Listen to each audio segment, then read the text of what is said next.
Good evening, everyone. Showers and thunderstorms will continue for this week. On the way, we'll take a look at the breakdown of what days and how much rainfall is expected with the next 7-day forecast. Your news and weather 1 hour earlier begins right now.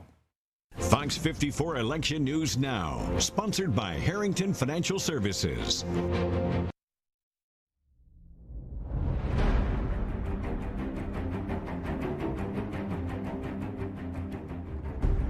A very busy night in our newsroom. As always, thank you for joining us on this very special occasion. It is election night here in the CSRA. Welcome into Fox 54 News at 10. I'm Trent Butler. And I'm Ashley Campbell. You're right, it is election night. Many casting their ballots today. We have team coverage tonight. Our Jared Eggleston and Abby Bradshaw are covering the Augusta mayoral race. Also, Eliza Krasinski is following the poll location changes happening in Lincoln County. We'll get to those results in just a few moments, but first, we do have some news out of Texas. Unfortunately, very sad news there, where the Texas governor tells us 18 students and 1 teacher are dead after an 18-year-old opened fire in Robb Elementary School after shooting his grandmother. Again, Texas Governor Greg Abbott identifying the shooter as 18-year-old Salvador Ramos, who is said to live in that area, Uvalde, Texas.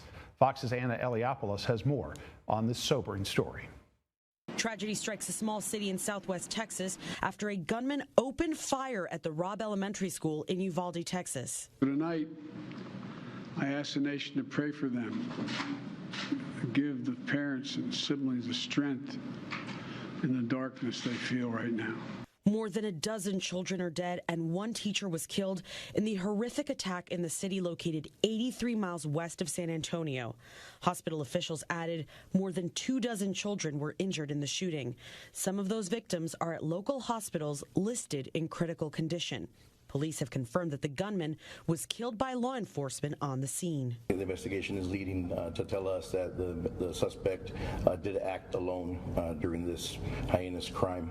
There are also reports that the gunman shot his grandmother before heading to the school. He may have been armed with a handgun and possibly a rifle. Teachers, anybody that was in his way, he started shooting every single person. We had several law enforcement officers try to make entry into the school, but they were met with gunfire by the suspect. Today's tragedy has sparked a renewed debate about gun control and comes just 10 days after a gunman opened fire in a supermarket in Buffalo, killing 10 people. But I'm here on this floor to beg, to literally get down on my hands and knees and beg my colleagues. Find a path forward here. Members of the ATF and FBI are on the scene as they look for a motive behind the deadly shooting. Anna Eliopoulos, Fox News. Time now to get you into our election coverage. Let's go ahead and take a look at one of the biggest races in the state of Georgia right now, and that's the governor's race. Incumbent Brian Kemp has defeated Donald Trump-backed challenger David Perdue. He won with more than 300,000 votes compared to Perdue's 100,000 votes. And for the Democrats, Stacey Abrams running unopposed for the Democratic ticket. She will now face Brian Kemp in the November election. Now back here in the CSRA, 9 candidates, a very crowded field running for Augusta mayor. This race likely going to a runoff. You want to see a close race. This is unbelievable right now. Stephen Kendrick is holding the lead, and we have updated numbers from this. You see there at 40%. Let me tell you right now, I'm going off the latest numbers, 39% for Stephen Kendrick, 38.9% for Garnett Johnson. The difference between these two, 100 votes right now. We have 64 of the 68 precincts reporting in right now, so it doesn't get much closer than this right now. Marion Williams in 3rd place right now as well, but it looks like a runoff will be happening between Kendrick and Johnson. Now, one of the biggest local races tonight, it is obviously for the race of mayor of Augusta. One of the candidates who's been in the top 2 tonight, we just mentioned him, Stephen Kendrick. That's right. Fox 54's Abby Bradshaw joining us now from his watch party in Augusta. Abby, how are things looking there? Good evening, guys. I think you can just tell by the sound in here, there's a lot of buzzing going on.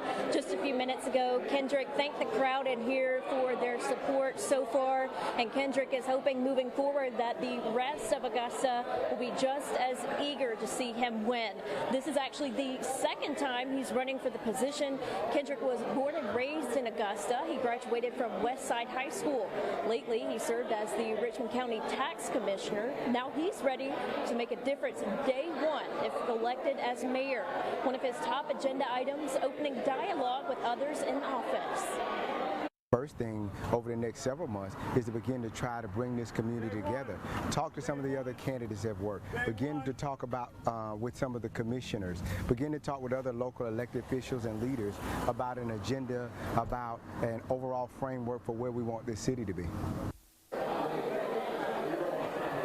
Kendrick says part of that includes economic development. He says he's already working on some projects. He expects to announce those soon. So far we know, as we just told you, Kendrick is taking that lead, but it is a close race, so I will stay here and we will continue to watch those numbers as they roll in. Live in Augusta, I'm Abby Bradshaw, Fox 54 News Now. Thank you, Abby. Now on to another candidate, Garnett Johnson. That's right. Fox 54's Jared Eggleston is with his election night party in Hephzibah. He joins us now live with a look at how candidate Johnson is feeling right now. And Jared, as we were saying earlier, does not get much closer than this. It is back and forth down to the wire. Ashley and Trent, good evening. Yeah, it is down to the wire. We've been watching the numbers. They have a big screen over here. I'm here with Garnett Johnson. How are you feeling these numbers? They're really tight. They were just saying it doesn't get tighter than this. It does not. I mean, we're really excited. The night is still early. The overwhelming sentiment from the voters has been very positive as we've traveled throughout the polls throughout the county. So we're really excited about how we're trending right now. And talk about just, if the viewers aren't familiar with you, talk about what you are for and what you would like to see for the city of Augusta. Yeah, since day one, our platform has been placed on three simple terms: growth, action, and results. Growth in that we have to grow our county. Action in that we need someone who's accountable to the taxpayer. That continues to be a conversation that no one else is having. And then I've been a lifelong sales guy. I like to be judged on the results that I deliver. So as mayor, I would expect no less than the voters of Richmond County to continue to hold me to that accountability. Okay. And I mean, the numbers, they keep going up and it keeps getting tighter and tighter. How are you feeling? We feel really good, but as you mentioned, it's still a long night. We like how we're trending. We like the great words of encouragement that we've received as we travel throughout the city, and we hope that those numbers continue to trend in a positive way. And quickly, just talk about how the support, what that means to you. It means a lot in that, it was overwhelming this morning when I voted at my precinct at Covenant Presbyterian, when I actually got the opportunity to vote for myself, something I never dreamed of doing. And it was a little emotional for a minute, and then my wife went out and shared some tears and some laughs about, where this journey has taken us. But, it's really fulfilling to be able to serve a city and the opportunity to serve a city where I was born and raised and where I call home. Awesome. Well, Garnett Johnson, again, thank you so much for taking some time to talk with us tonight. We will be here throughout the rest of the evening watching the returns come in, but for now, we'll send it back to you guys in the studio. And you can feel all the energy and the excitement from his campaign headquarters. Let's go ahead and take a break from the election results, though, but we will be with those throughout the night for you. But let's get a look outside. I want to take a live look at downtown Augusta with our Tower Cam network tonight. Not as much rain today as yesterday, but let's go ahead and talk about what to expect for this evening and tomorrow with meteorologist, our chief, Jay Jeffries, for a look at what we can expect. Jay, good evening. All right, good evening to you. Of course, we'll get back to all of the latest in our news in the primary election there across the area. Temperatures are fairly mild, still on the muggy side at 74 in Augusta, 77 in Waynesboro, 80 degrees there in Evans, and 77 around portions of McCormick. Here's those dew points. We're still in the upper 60s and the 70s, and we'll continue to monitor these showers. Now, we're 74 at the airport, south wind of about 3. Here's the hourly forecast coming on and picking things up about 11 p.m. We're talking 79 degrees. A thunderstorm is still possible. 3 a.m. mostly cloudy, and then 6 a.m. for tomorrow morning up 69 degrees. More coming up in just a couple minutes, including that 7-day forecast. Trent? Jay, thanks so much. Let's go ahead now and get a more in-depth look at the race for Augusta mayor, proving to be one of the more exciting races of the evening. Ashley Campbell with political analyst Michael Myers, who joined us at 6:30. And Michael, Ashley, we were all just looking at our phones and looking at our computers because it seems that the lead may change at any moment. It's only, 100 plus votes separating these two. Yeah, I know. Mike, you got your phone right there. You've been doing it all night, crunching numbers. And I'm telling you, so many races have had like a nail biter. Right. We are in the middle of with everything that matters. Yes. Right now, the last numbers are coming in. Most of the precincts are in. So we're looking to see what's out there left. And I know that the candidates are sitting there just anxiously waiting. But you know, we were looking at numbers earlier when we were sitting in the office area and just trying to figure out where is it going to go. And but the precincts, and I say precincts, you're looking at districts, District 5, District 8, District 7, and we looked at District 8, then we turned around and looked at District 5, and we saw how close the numbers were. It's like, yeah, we're going to look like we're going to be in a runoff. Yeah, and so let's start off with the biggest runoff that, you know, everybody has been looking at, and that's mayor. You start off with 9 candidates, and now looks like we're down to 2. Now we're down to 2, and the 2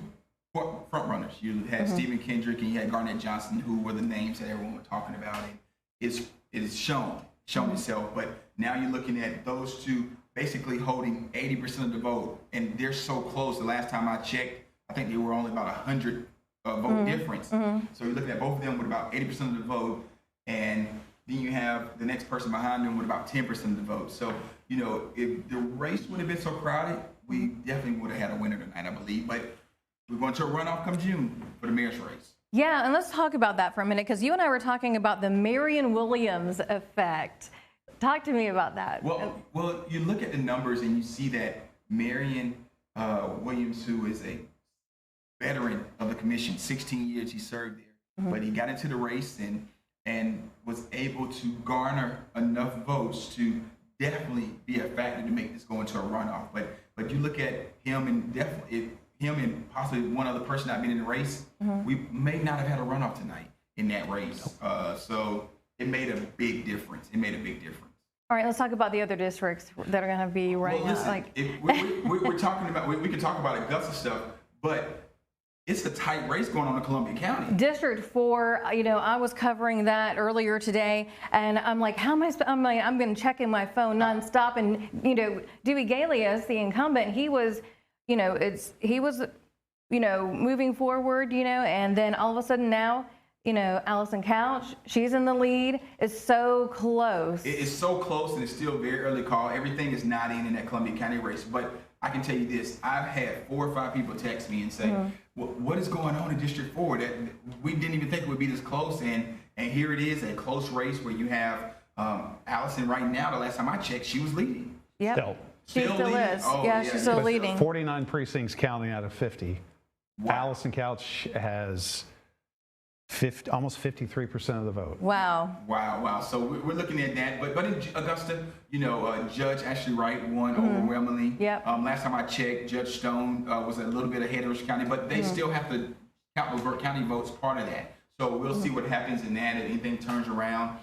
District 4, Alvin Mason won overwhelmingly. District 6, looks like Tony Lewis is going to take that as a win. But you know, I'm not gonna say it's too early, but we still have a few precincts out. So, but just watch the numbers. Continue to, like we said earlier, continue to watch Fox 54. Look at our page and the updates are there. All right, yeah, it's not over yet, guys. So we'll be keeping an eye on it, and of course, we'll keep you updated. Let's go ahead and send it back over to Trent. Oh, and the mayor's race in Augusta still very close down to the wire there as well. Well, also ahead tonight, we have more election results for you. We're excited to pass them along to you. And if you're a football fan, a former Georgia Bulldog football star, you may have heard of this guy, former Heisman Trophy winner. He could represent you in the U.S. Senate if he wins in November. We'll explain what that means in just a bit. All right, as we take our break there for you, here's that water vapor. Of course, you still got a lot of shower activity there into our southwest corner there of our viewing area. Moving off to the north, will that affect us throughout the night? We'll answer that question coming up.